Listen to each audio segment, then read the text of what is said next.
안녕하세요. 오늘도 사연살롱을 찾아주셔서 감사합니다. 저는 50대 후반의 여성이에요. 요즘은 30 중반에 결혼하는 사람들도 많죠. 하지만 제가 젊을 때의 33세 싱글이면 노처녀다 빨리 결혼해라 그런 말들을 했어요. 20대 때의 저는 일을 하는 재미에 푹 빠져 사느라 결혼은 완전 뒷전이었어요. 박수지 대리, 여자가 대리 달고 가장 달면 뭐해? 결혼을 해야지. 자고로 사람이란 가정을 꾸려서 남편하고도 부대끼고 시댁어른들을 모셔봐야 인생을 아는 거라고. 저희 부서에서 나이 많은 여자 차장님이 저만 보면 이런 말을 했어요. 그 말에 절대 찬성할 수는 없었지만 조금씩 외로움이 느껴지기는 했어요. 33살이었던 제 주변의 친구들은 전부 결혼을 해서 휴일에도 남편이나 가족들하고 있어야 했거든요. 그러다 보니 자연스럽게 연락이 뜸해졌고 전에는 친구들과 약속을 잡느라 바빴던 휴일이나 주말에 혼자서 어떻게 보내야 할지 궁리해야 됐어요. 그러던 중에 남자 차장님이 선자리를 주선하셨어요. 우리 거래처에 박 대리랑 동갑인 남자가 있는데 성격도 좋고 진중한 게 아주 괜찮아. 만나서 잘해봐. 박 대리도 얼른 결혼해야지. 차장님은 간섭도 잘하고 좀 사람을 귀찮게 하기는 했지만 나쁜 뜻으로 하는 분은 아니었어요. 그만큼 남들한테 관심도 많고 잘해주려고 하는 것도 있어서 거절하지 못하고 선을 보러 나갔어요. 솔직히 회사 상사가 소개해준 걸 거절하면 앞으로 회사 생활이 불편해질 것 같기도 했고요. 그렇게 반쯤은 강제로 나갔던 선이었는데 남자는 차장님 말대로 꽤 괜찮았어요. 저는 사실 일에 정신이 팔려서 제 나이가 이렇게 먹은 것도 잘 모르고 살았어요. 그런데 어느 날 보니 동기 중에 결혼 안 한 사람이 저하고 둘밖에 안 남았더라고요. 저도 그래요. 일이 재미있고 월급 타는 게 좋아서 결혼도 남자 사귀는 것도 관심 밖이었거든요. 지금은 친구 중에 결혼 안 한 사람이 저밖에 없어요. 그런 거 보면 저희 두 사람 좀 닮았네요. 라며 웃는데 정말 편해 보이는 얼굴에 호감이 가더라고요. 저와 남자는 식성도 비슷하고 관심사도 겹치는 게 많아서 계속 만나게 됐고 얼마 안 가서 사귀는 사이가 됐어요. 차장님은 그 사실을 알고서 저만 보면 싱글벙글 웃더라고요. 이제 박 대리가 주는 국수 좀 먹어볼 수 있는 거지? 아직 그렇게까지 이야기는 안 됐어요. 너무 앞서가시면 안 돼요, 차장님. 그 나이에 결혼 생각 안 하고 만나는 남자가 어디 있어. 박 대리도 그래. 자기 나이를 생각해야지. 33세 재미로 만나는 건 아니지. 그렇다는 뜻은 아니고 아직 그런 이야기는 안 했다고요. 저는 사람 가볍게 만나고 그러지 않아요. 그럼 됐어. 곧 결혼 마루고 가겠네. 차장님 말씀처럼 남자는 얼마 안 가서 결혼 이야기를 꺼냈어요. 수지씨, 제가 부담 주려는 건 아니지만 제가 나이도 있어서 그냥 사귀고 말 사이면 만나는 것도 안 하려고 하거든요. 사실 저는 처음부터 수지씨하고 결혼할 마음이 있어서 계속 만났던 거고요. 수지씨 생각을 확실히 알고 싶어요. 저도 적당히 놀려고 동민씨 만난 거 아니에요. 결혼을 하면 동민씨하고 할 생각이에요. 그럼 더 미루지 말고 결혼해요. 시간을 그냥 보내느니 뭐 하나라도 결정하는 게 좋잖아요. 라더니 제 앞에 프로포즈 반지를 내밀더라고요. 혹시 거절할까봐 프로포즈부터 하지 못했어요. 수지씨 속을 떠본 것처럼 되긴 했는데 저는 진심이에요. 결혼해요, 수지씨. 이렇게 반지까지 따로 준비할 줄 몰랐는데 좀 감동이네요. 그래요. 어차피 결혼할 건데 나중에 말하면 뭐해요. 결혼해요. 그렇게 저희는 마음을 정했고 양쪽 집에도 알렸어요. 차장님한테도 이야기하니 자기 일처럼 기뻐했어요. 엄마 아빠도 제가 결혼 생각이 없는 줄 알고 포기하고 있다가 결혼할 사람이 있다고 하니 얼굴이 확 펴지시더라고요. 그래, 우리 딸이 다 인생 계획이 있겠지 하고 엄마 믿고 있었어. 에이, 엄마 내가 결혼 안 해도 데리고 살겠다고 해놓고선. 뭐 그럴 때도 있었지만 마음속으로는 믿고 있었다고. 그리고 엄마 말 기분 나쁘게 생각하지 말고 잘 들어. 솔직히 네 나이가 작은 건 아니잖아. 어떤 시부모들은 며느리 나이를 따지기도 해. 혹시 시댁에서 네 나이 가지고 뭐라고 해도 그러려니 해. 나이 먹은 사람들은 시대에 뒤떨어져서 그럴 수도 있어. 알았어, 엄마. 너무 걱정하지 마. 내가 그만큼 잘하면 되지. 라고 엄마를 안심시켰지만 내심 저도 불안하긴 했어요. 남자의 형수도 저보다 몇 살은 어리다고 들었거든요. 형은 5년 전에 결혼해서 2살 된 아들도 있다고 했어요. 저는 남자 부모님한테 인사를 가기 전에 형 부부를 먼저 만나게 됐어요. 미리 약속을 한 건 아니었고 저희가 퇴근 후 만날 때 우연히 남자의 형과 마주쳐서 형수한테도 연락을 했던 거였어요. 제 윗동서가 될 사람은 청순한 미인 스타일이었어요.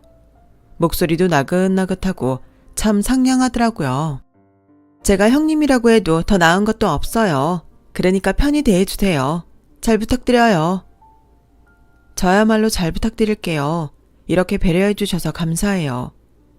별 말씀을요. 둘 다 며느리 처지인데 우리가 서로 이해하지 않으면 어쩌겠어요. 라며 웃는데 정말 천사가 따로 없구나 하는 생각도 들더라고요.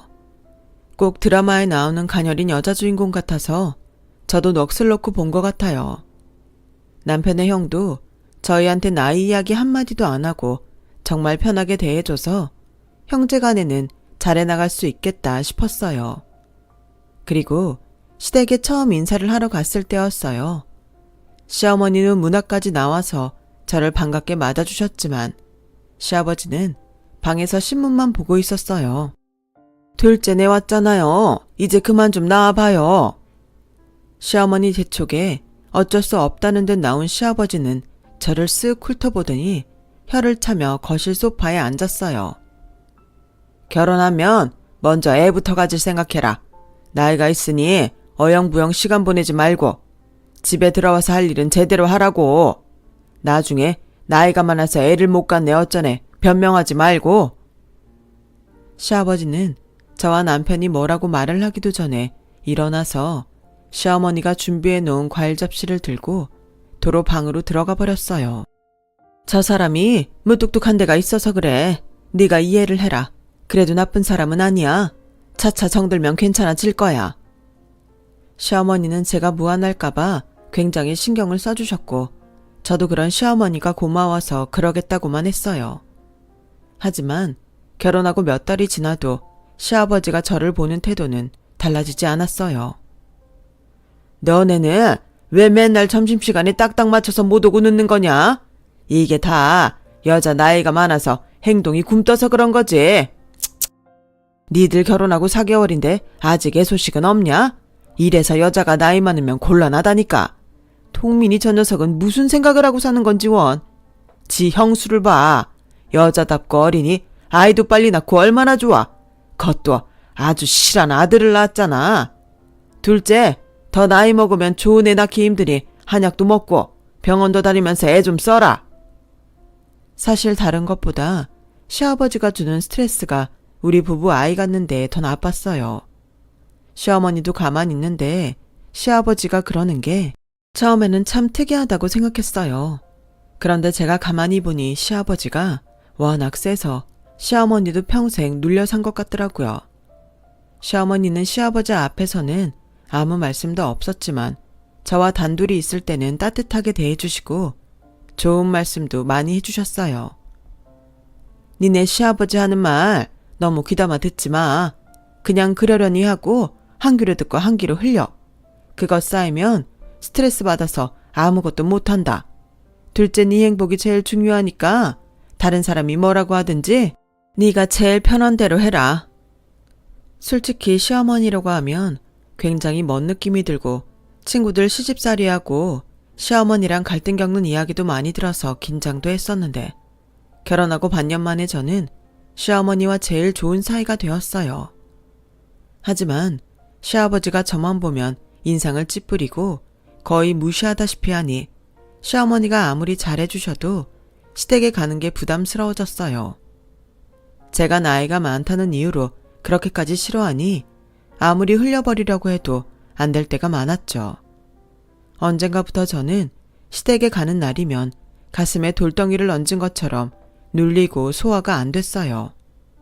한 번은 시댁에서 점심을 먹고 설거지를 하는데 시아버지가 아이고 저거 봐라. 두뇌도 저렇게나 둔하냐. 먹고 치우는데 몇 시간이 걸리는 거야. 라는 말을 듣고 꽉 채해서 남편이 몰래 손을 따줬어요.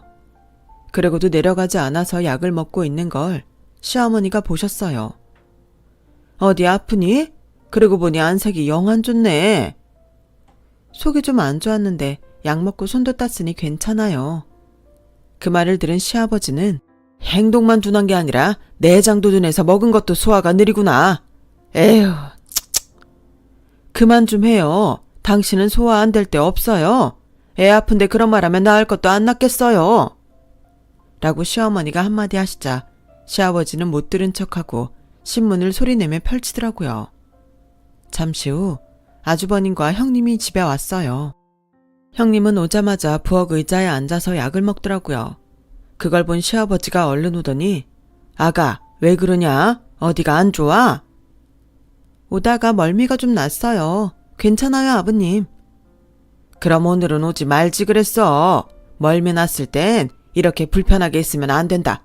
방에 들어가 이불 펴고 좀 누워. 둘째 너 방에 가서 자리 좀 보고 네 형님 속 좀 풀리게 수정과 갖다 줘라. 그 말에 저는 확 눈물이 쏟아질 뻔했어요. 이렇게 대놓고 차별을 하다니 정말 너무한다는 마음에 울분이 터질 것만 같았죠. 됐어요. 자리는 큰애 동은 네가 펴주고 수정과는 내가 갖다 주마. 둘째도 속이 안 좋아서 쉬어야 돼. 라며 시어머니가 조용히 상황을 정리했어요. 하지만 시아버지는 여전히 못마땅한 눈초리로 저를 쳐다봤어요. 애들 둘 다 속도 안 좋은데 오늘 당신 좋아하는 거 배달시켜 먹읍시다. 괜찮죠? 시어머니가 이렇게 나서주지 않았다면 저는 아마 섭섭함을 전부 쏟아내고 다시는 시댁에 발길도 안 했을 거예요. 시댁에서 돌아온 다음 날 형님한테서 전화가 왔어요. 어제 동서도 몸이 안 좋았다던데 저만 눈치 없이 누워 있었네요. 미안해서 어떡해요. 이제 좀 괜찮아요? 형님이 왜 미안해요. 전 금방 괜찮아졌어요. 신경 써주셔서 감사해요. 그리고 말 놓으세요. 집안에서야 제가 형님일지 몰라도 그래도 사회에서는 저보다 위잖아요. 제가 이렇게 하는 게 마음이 편해요. 그럼 푹 쉬고 아프지 마요. 이렇게 남을 잘 챙기는 형님이라서 미워할 수가 없었어요. 성격도 순해서 시부모님이나 아주버님 하는 말에 싫다고 하는 걸 한 번도 본 적이 없었고요. 오래 본 건 아니었지만 사람이 풍기는 게 괜찮은 것 같았어요. 시아버지가 형님을 예뻐하시는 것도 이해는 할 수 있었죠. 하지만 자꾸 저를 나이 갖고 무시하는 말씀하시는 건 정말 듣기 힘들었어요. 시어머니는 저나 형님한테 똑같이 대해주시라고 애쓰는 게 느껴졌어요. 시아버지가 유독 형님만 찾으니 저를 생각해서 그러는 것 같아 너무 감사하더라고요. 근데 엄마 형수 좋아하지는 않는 것 같아. 전부터 보면 형수하고는 좀 거리를 두는 느낌이야. 당신 처음 봤을 때 웃으면서 손잡는 거 보고 놀랐다니까. 나는 형수한테 했던 것처럼 멀찌감치 떨어져서 손님 대하듯 할 줄 알았거든. 그랬어? 근데 형님은 누구나 호감을 가질 것 같은데 어머니는 왜 거리를 두시는 거야? 그것까지는 나도 잘 모르지. 확실한 건 엄마가 형수보다는 당신을 더 편하게 생각하고 좋아한다는 거야. 남편이 그렇게 말하니 슬쩍 기분이 좋아지더라고요. 그리고 저도 다른 사람이 충분히 호감 갖는구나 하고 새삼 자신감도 생겼고요. 남편한테 그런 말을 들어서인지 모르겠지만 그 다음부터 보니 시어머니는 형님한테 잘 해줘도 좀 대면대면 하시는 것 같았어요. 저처럼 옆에 붙어서 뭐든 조곤조곤 말씀하시지는 않더라고요. 한 번은 시어머니가 가고 싶은 카페가 있다고 하셔서 오랜만에 고궁 구경을 하고 카페에 가기로 한 적이 있었어요. 그런데 형님한테 연락이 왔어요. 동서, 혹시 오늘 시간 되면 우리 재훈이 어린이집 끝날 때 가서 유아 영어학원에 좀 데려다 줄 수 있어요? 형님, 오늘 제가 어머니랑 외출을 하기로 했는데 어쩌죠? 그래요? 그럼 어쩔 수 없죠. 근데 좋은 데 가기로 했나 봐요. 그냥 고궁 잠깐 들렀다가 어머니 좋아하시는 카페 가려고요. 저는 형님한테 미안하다고 다시 한번 이야기를 하고 시어머니를 모시러 시댁에 갔어요. 그런데 시어머니가 누군가와 통화를 하고 있었어요. 됐다. 내가 언제 용돈 모자라니까 놀러 갈 때 돈 달라고 했니? 그런 거 신경 쓰지 마라. 애 키우는데 드는 돈도 많을 텐데 괜찮아. 절대 보내지 마. 전화 끊는다. 어머니, 무슨 전화예요? 큰애한테 우리 같이 나간다고 말했니? 우리 오늘 쓰라고 돈을 보낸다고 그러지 뭐냐.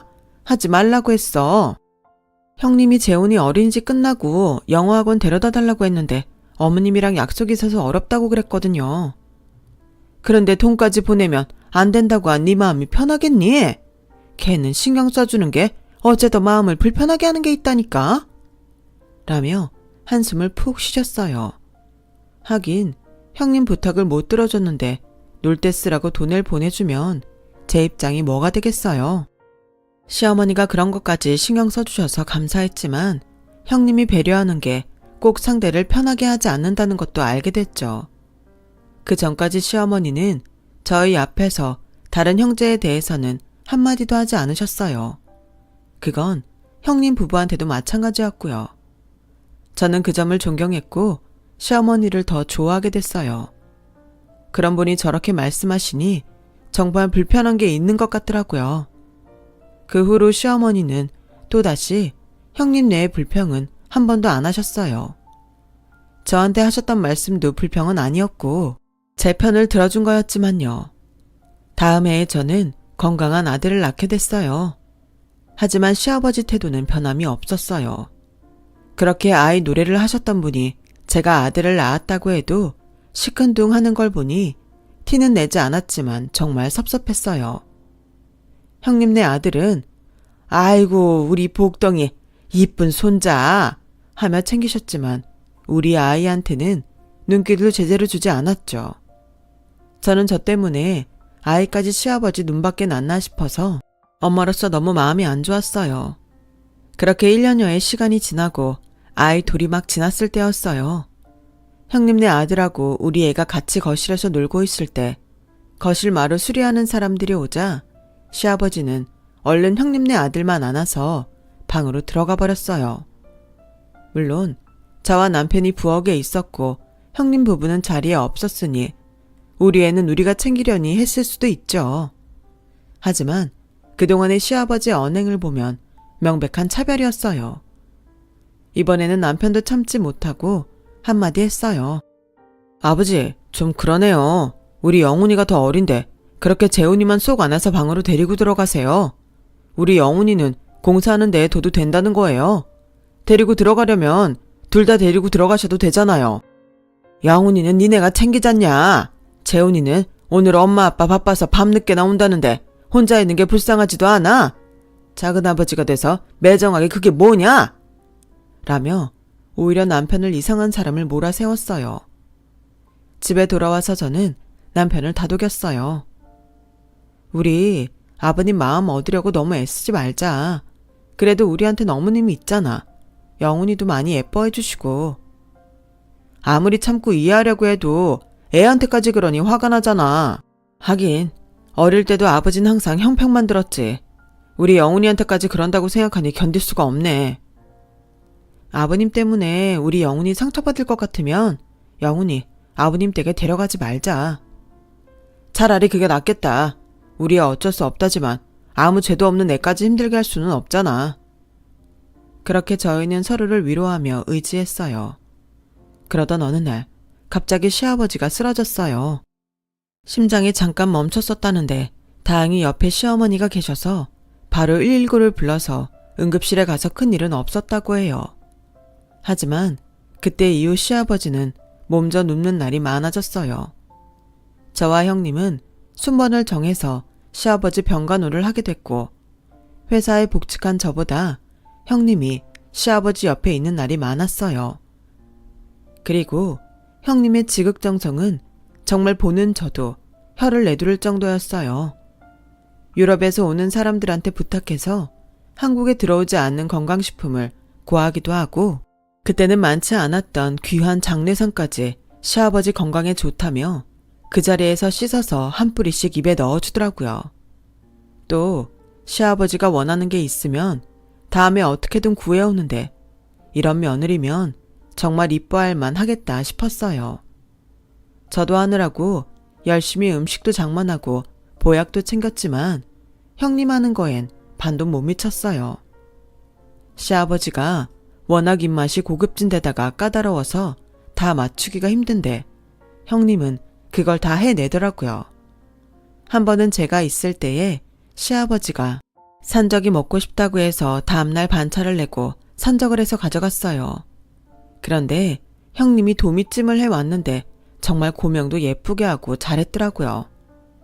그네 너는 정말 취향도 고급스럽고 기품 있구나. 시아버지는 형님을 칭찬하시면서 제 산적을 밀어내고 도미찜을 먹고 너무 좋아했어요. 섭섭했지만 늘상 있는 일이니 어쩔 수 없다 생각했죠.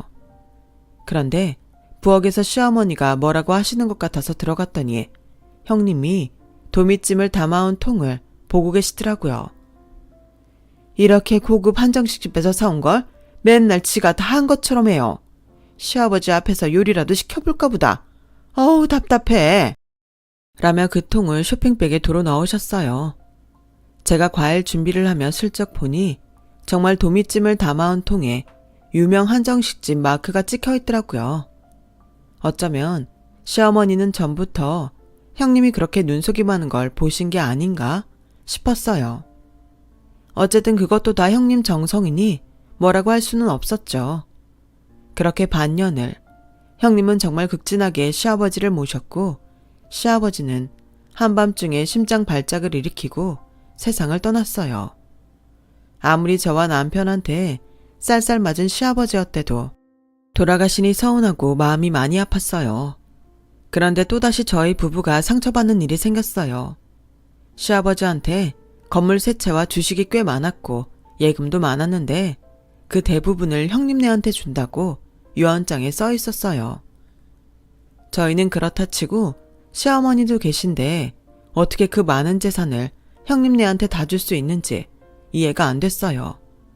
시아버지는 끝까지 편애만 하다가 세상을 떠나셨던 거죠.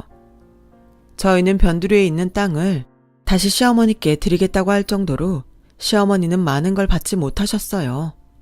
하지만 시어머니는 자기는 집만 있으면 된다고 괜찮다고 했어요. 아니, 나도 그 양반 참 이해하려고 노력해도 끝까지 어떻게 그럴 수 있는지 모르겠다.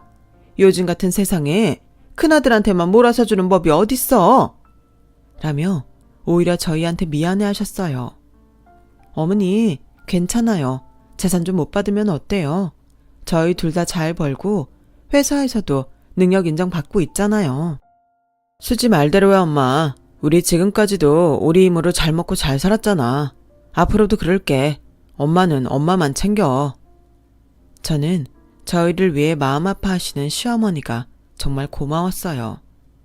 시댁이 싫지 않았던 건 다 시어머니가 계셨기 때문일 정도였으니까요.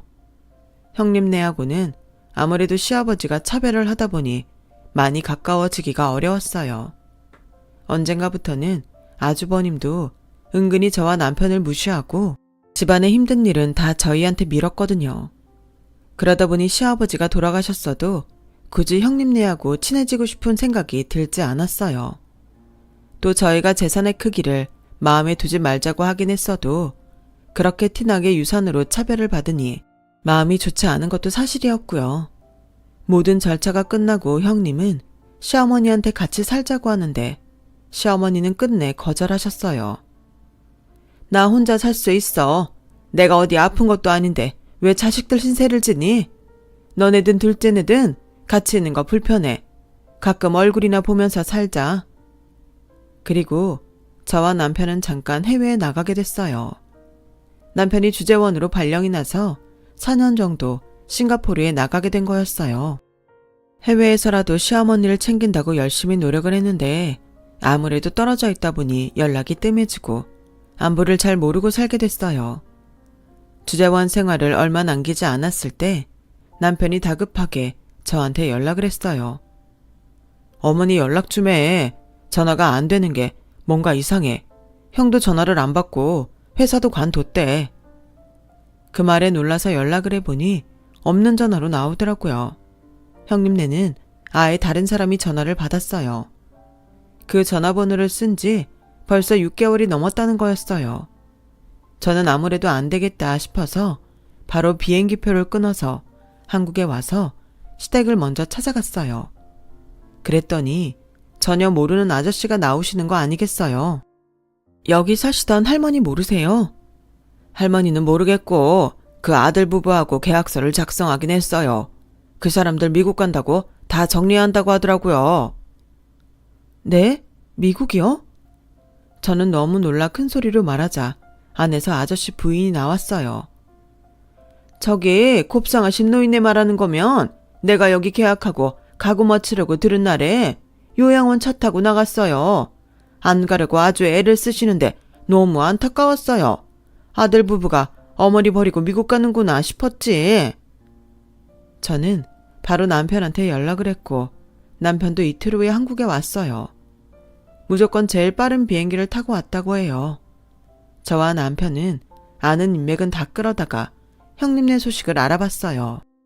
그러자 형님 친구라는 여자와 연락이 닿았어요. 걔네 몇 년 전부터 미국 이민 준비했는데 몰랐어요? 저희한테는 그런 얘기 한 적 없어요. 혹시 어머니 어디 요양원 보냈는지는 아세요? 그런 것까지는 모르고 시어머니가 해외에 살 만큼 건강이 좋지 못해서 고급 요양원에 보내드린다는 말은 들었어요. 그 사이 남편은 시어머니가 갔다는 요양원을 알아봤지만 시어머니는 그곳에 아예 간 적이 없다는 말만 들었어요.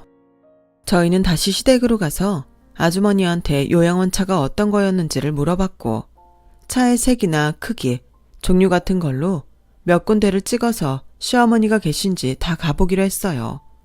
그리고 4번째로 간 요양원에서 시어머니를 찾을 수 있었어요. 거기는 형님이 말했다던 고급 요양원도 아니었고 어려운 사람들이 많이 가는 시설이었어요.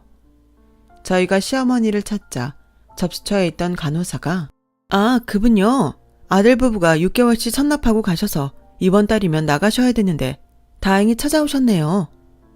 라며 저희를 입원실로 안내했어요. 입원실에서 시어머니를 본 저희는 그만 울음을 터뜨리고 말았어요. 4명이 같이 쓰는 방에서 시어머니는 살이 쏙 빠져서 초췌한 모습으로 혼자 웅크리고 누워 계셨어요. 어머니, 이게 뭐예요? 왜 여기 이러고 계세요, 어머니? 제가 시어머니를 붙잡고 통곡을 하자 시어머니가 겨우 고개를 돌리셨어요.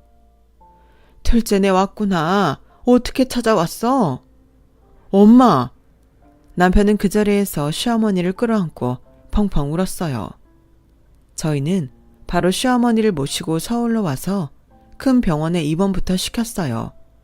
혹시 큰 병이라도 생긴 건 아닐지 걱정이었거든요.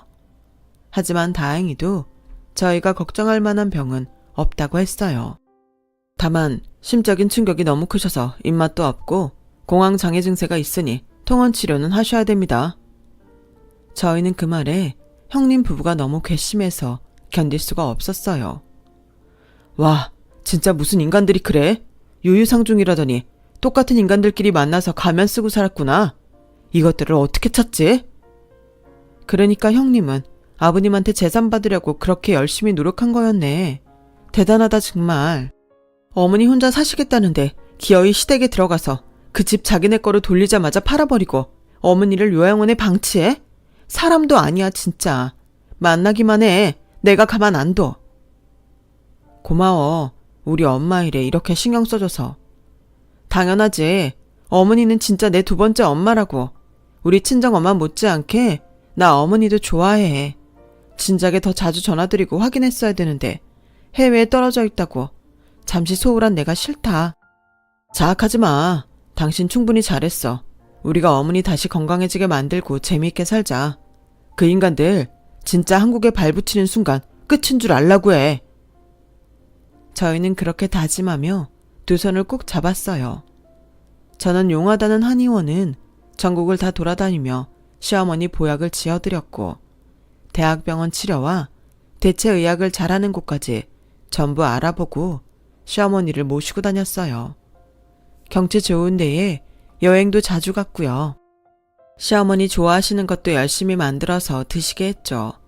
그랬더니 저희 정성을 알아보신 건지 시어머니는 점차 나아지셨어요.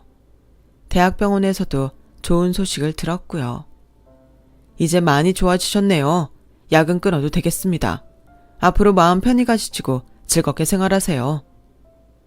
감사합니다, 선생님. 어머니, 너무 잘 됐어요. 그동안 약 드시느라 고생 많이 하셨고요. 앞으로는 맛있는 것만 드세요. 이게 다 둘째 니 덕분이지. 내가 무슨 고생을 했다고 그래. 둘째야, 정말 고맙다. 네가 고생했다. 저는 예전에 생기있던 시어머니가 돌아오신 것 같아 너무 좋았어요. 그날 시어머니는 저와 남편을 부르시더니 서류를 내주셨어요. 이거 내가 니네 앞으로 해놓은 거야. 서류를 보니 지금은 엄청나게 오른 주식과 재개발지역 부동산 문서가 전부 저희 공동명의로 되어 있었어요. 시어머니는 형님이 과하게 상냥한 게 이상했는데 시아버지 돌아가시고 자꾸 같이 살자고 하는 게 꺼림칙해서 형님에 대해 여기저기 알아보셨다고 해요. 형님은 회사에 다닐 때에도 집안 좋은 남자들과 사귀고 큰돈을 받고 헤어지기를 반복했다고 해요. 결혼할 것처럼 그러놓고 돈을 받으면 마음이 식었다고 했다는 거죠. 한마디로 결혼 사기인 셈인데 증거가 제대로 된 게 없고 남자들은 다들 자원해서 돈을 준 것이기 때문에 경찰에서는 사기 입증이 어렵다고 했대요. 아주버님이랑 결혼한 건 시아버지가 꽤 알부자였기 때문일 거라고 했어요. 그러니 그렇게 시아버지 눈에 들게 행동을 했겠죠. 그 사실은 너무 늦게 알아버린 거지. 큰애가 날 요양원에 보낸 것도 내가 지에 대해 알아본 걸 누가 이야기해서 그랬던 것 같아. 시어머니는 결혼 전 갖고 오신 주식과 친정 부모님한테 받은 땅을 몰래 저희 부부 명의로 해놓으신 거였어요. 그래도 저희가 받는 건 아닌 것 같아요. 어머니도 뭔가 쥐고 계셔야 힘이 되죠. 이 사람 말이 맞아, 엄마. 일단 엄마가 갖고 있어. 내가 내 자식한테 내 거 주는데 왜들 그래? 잔말 말고 좀 받아. 니들이 이렇게 착해서 네 아버지한테도 유산을 많이 못 받은 거야. 라며 기어이 저희 부부 손에 서류를 쥐어주셨어요. 저희는 그건 손대지 말고 일단 두자고 하고 지금까지처럼 열심히 살았어요. 시어머니와는 맛있는 것도 먹으러 다니고 여행도 다녔어요. 친정엄마와 셋이서 간 적도 많고요. 그러던 어느 날 모르는 번호로 전화가 왔어요. 처음에는 받지 않았는데 계속 걸려와서 받았더니 뜻밖의 목소리가 들리는 거 아니겠어요? 동서, 한국에 들어갔다는 소식은 들었는데 잘 지내요? 네? 아니 어떻게 이렇게 아무렇지 않을 수가 있어요? 본인이 무슨 짓을 했는지 몰라요? 다 오해해요. 그거 풀고 싶네요. 우리 곧 한국 가는데 만나서 이야기해요. 그럼 집으로 오지 말고 다른 데에서 만나요. 어머니 건강히 잘 지내시는데 괜히 충격받으실까봐 걱정돼요. 저와 남편은 약속 날짜에 형님 부부를 만나기로 한 장소에 갔어요. 그랬더니 얼굴에 기름이 잔뜩 낀 두 사람이 덩치가 커져서는 뻔뻔하게 손을 흔들더군요. 무슨 일로 보자고 했는지 용건만 말하세요. 동민이 너 오랜만에 본 형수한테 그게 무슨 태도냐? 일은 무슨 일? 형제가 만나는데 꼭 이유가 있어야 돼. 아, 그래서 아무한테도 말 안 하고 멀쩡한 엄마 집까지 팔아버리고 미국에 갔어? 서방님, 그게 급하게 진행돼서 오해가 좀 생긴 거예요. 일단 우리한테 투자를 좀 하시겠어요? 전처럼 상냥한 목소리로 아무렇지 않게 자기네한테 돈을 달라는데 정말 어이가 없더라고요. 우리가 친환경 화장품하고 세제 이런 거 만들어서 사업하거든. 파는 사람들이 회원을 늘려오면 이익을 더 주는 거야.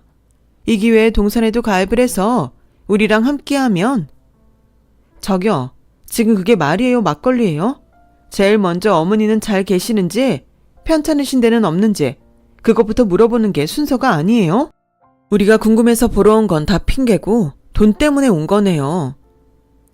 이건 동서가 왈가왈부할 일이 아니니까 나서지 말래요. 서방님이 우리한테 투자할지 결정해야죠. 그 말에 남편이 뭐라고 하려는데 그보다 제가 먼저 앞에 있던 테이블을 뒤집어 엎어버렸어요. 커피잔이고 물컵이고 다 깨지고 난장판이 됐죠. 아니 동서, 이게 무슨 상스러운 짓이에요. 아무리 사람이 귀하지 못하게 컸다고 해도 그렇지 이렇게 위아래 없이 구는 거 아니에요. 야, 어따 대고 조그만 게 계속 사람을 농락하려고 들어. 너, 네 맘대로 사람 주무르고 네 뜻대로 다 되니까 사람들이 우습지?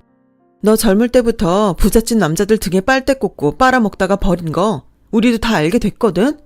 어디서 못 배워 처먹어가지고 계속 그딴 식으로 행동을 해. 어머니가 네 정체 알게 되니까 요양원에 버리고 미국 간 거잖아. 니네 둘 다 경찰 부르기 전에 도망가던지 아니면 수갑 차고 경찰서에 가서 하나하나 따져볼래? 이것들이 시대가 어느 때인데 아직까지도 예전 수법을 써먹어. 그러자 두 사람은 하얗게 질려서 덜덜 떨더라고요. 특히 형님은 아주버님 눈치까지 보며 어쩔 줄 몰라 했어요.